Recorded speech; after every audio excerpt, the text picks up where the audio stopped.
La clínica psiquiátrica del niño. Estudio histórico por Paul Bercherie. La historia de la clínica psiquiátrica del niño plantea un cierto número de cuestiones particulares, algunas de las cuales podrían plantearse simplemente de la siguiente manera.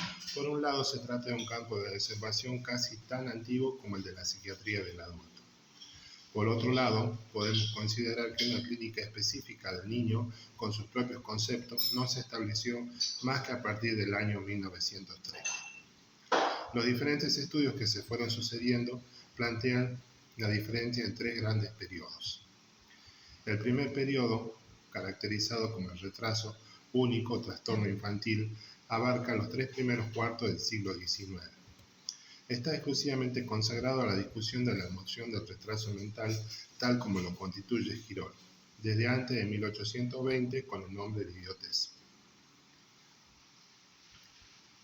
Aunque no se trata de una noción elaborada a partir de una observación del niño, sino de un concepto que marca un momento capital en la formación de la psiquiatría del adulto. Pinel había descubierto que el idiotismo en su tratado de manía, definiéndolo como anulación de las facultades intelectuales y afectivas. Luego del conjunto de la actividad mental, estaba reducido del sujeto a una existencia vegetativa. Esquirol separa la idiotez adquirida, curable, del idiotismo congénito, del que va a ser la idiotez. El idiotismo adquirido devendrá de la forma aguda de la demencia. En cuanto a la idiotez, citamos a Esquirol. No se trata de una enfermedad, sino de un estado en el cual las facultades intelectuales no se manifestaron jamás o no pudieron desarrollarse lo suficiente como para que el idiota haya podido adquirir los conocimientos relativos a la educación que reciben los individuos de su edad situados en las mismas condiciones que él. La idiotez comienza con la vida o en la edad que precede el desarrollo completo de las facultades intelectuales y afectivas. Los idiotas son los que deben serlo a lo largo de su vida. Todo en ello revela una organización imperfecta o detenida en su desarrollo. No se concibe la posibilidad de cambiar su estado. Esquirol sostiene, en sus concepciones patogénicas, los órganos, nos dice, jamás estuvieron bien conformados para que aquellos que están afectados de la idiotez puedan razonar bien. La idiotez parece originarse en la vida de la conformación de la cabeza o de los órganos cerebrales. Se introduce así una división entre la locura propiamente dicha, la locura del adulto, que allí presentaba una apariencia normal del adulto en el sentido biológico, como así también psicológico, y una enfermedad congénita o adquirida tempranamente en la infancia.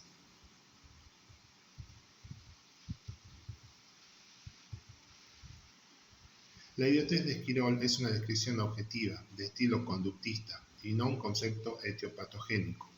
El idiota es quien no puede adquirir los conocimientos que se adquieren normalmente, con la educación, lo que lo opone al demente, aquel que no es un rico transformado en pobre. El idiota siempre estuvo en el infortunio y en la miseria, desde luego en un plano intelectual. La locura del niño, esencialmente en este primer periodo, la idiotez, se agrega a ella la noción de trastornos epilépticos ya muy bien estudiados en ese momento. Por el contrario, lo que va a ser objeto de discusión importante es el grado de reversibilidad del retraso mental. Dos concepciones se oponen en torno a este tema. Primero, la oficial de Pinel y de Quirol, para quienes el déficit es global y definitivo y el pronóstico totalmente negativo, y luego la de los educadores de idiota, en particular de Seguin. Le parece que el déficit es parcial la mayoría de las veces. En este caso, el de los segundos, está constituido por las tentativas de dictar sobre el niño que se llama Víctor, conocido como el salvaje de Aveiro. Si bien las tentativas de dictar fueron un semifracaso, se puede decir que Vitar obtuvo resultados sorprendentes con los métodos extrapolados de la educación de los niños sordomudos.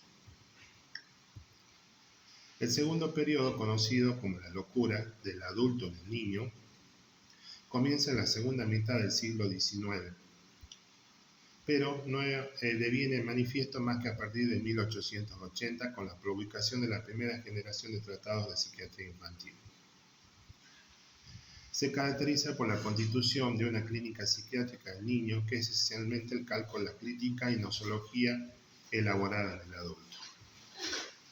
Ante todo, la clínica deviene diacrónica. Ya se trata de describir estados, sino enfermedades, desplegando un ciclo de cuadros clínicos a lo largo de una evolución temporal reglada. El modelo de ellos es la paresis general y sus fases delirantes, luego maníaco, luego demencial y estupurosa terminal. Luego la clínica se pretende etiopatogénica, es decir, que cada grupo de entidades clínico-evolutivas debe poder sostenerse sobre una constelación de causas y mecanismos patológicos típicos, con una concepción esencialmente médica y somática de los trastornos mentales concebidos como enfermedades del cerebro.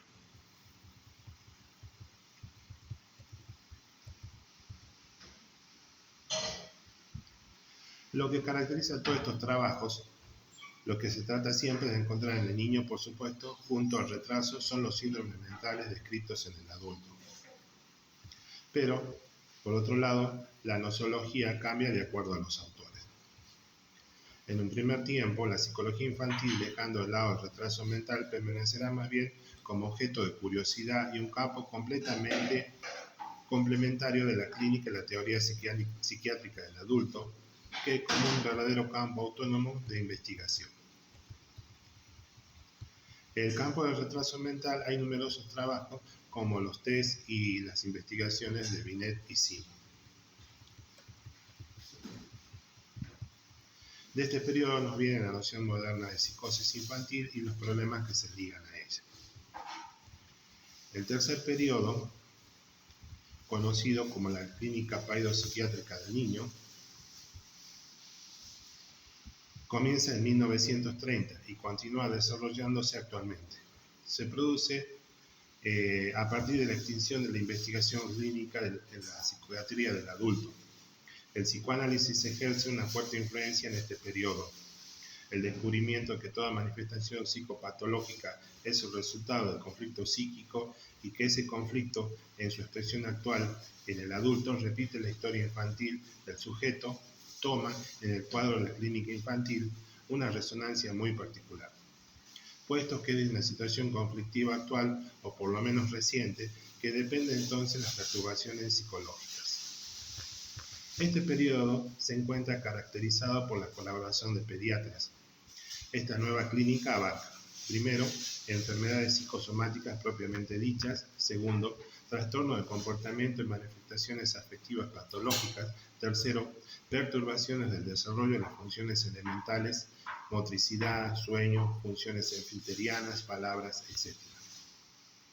A Meyer, la enfermedad mental le parecería que debía ser comprendida no como el aspecto mental de una lesión cerebral, sino como una conducta que tiene una función y un sentido en relación a la historia del enfermo, a su trayectoria pasada, a su situación presente, a su capacidad psicológica, estado somático y cerebral incluido. El telón de fondo sobre el que se dibuja esta psicopatología está por otra parte constituido por los trabajos de Hesse, de inspiración funcionalista y conductista, sobre el desarrollo psicológico del niño. Mientras la clínica psiquiátrica del adulto tiene un origen pre-psicoanalítico y permanece profundamente marcada por el pensamiento médico que la constituyó, la clínica del niño solo ha podido constituirse sobre las bases muy diferentes. Para concluir, los cuadros teóricos y metodológicos de la clínica, durante los dos primeros periodos, el niño es concebido esencialmente como un adulto en potencia, en el sentido aristotélico. El adulto no es solamente en términos de su desarrollo, sino también es en su único contenido y su último sentido. Por otra parte, la psicología del niño solo comienza a existir realmente como campo autónomo a finales del siglo XIX. En la medida que el siglo XIX avanza hacia su término, el desarrollo psicológico del niño es concebido de manera cada vez más psicofisiológica. De la integridad de sus órganos cerebrales depende la aparición de facultades mentales, pensando más en términos sensorio-motriz y reflexológico. Esto es lo que va a justificar la primera clínica psiquiátrica del niño. El cerebro del niño es susceptible de daños homólogos a los del adulto y de manifestaciones somatopsíquicas del mismo orden. Lo que impedía a la clínica psicopatológica del niño constituirse antes que parezca una psicología del niño es la ausencia de toda comprensión del observador adulto. La clínica del niño se encontraba en una posición cercana a la psiquiatría del animal, en tanto que el lenguaje, aun cuando está presente, a menudo es inoperante para transmitir las vivencias subjetivas y que el observador de todas maneras tiene muchas dificultades para representar, sin una formación anterior, los estados de conciencia del niño. Por añadidura, los hemos visto, la mayoría parte de la clínica psicopatológica del niño se presentaba como la marca de trastornos somáticos o funcionales.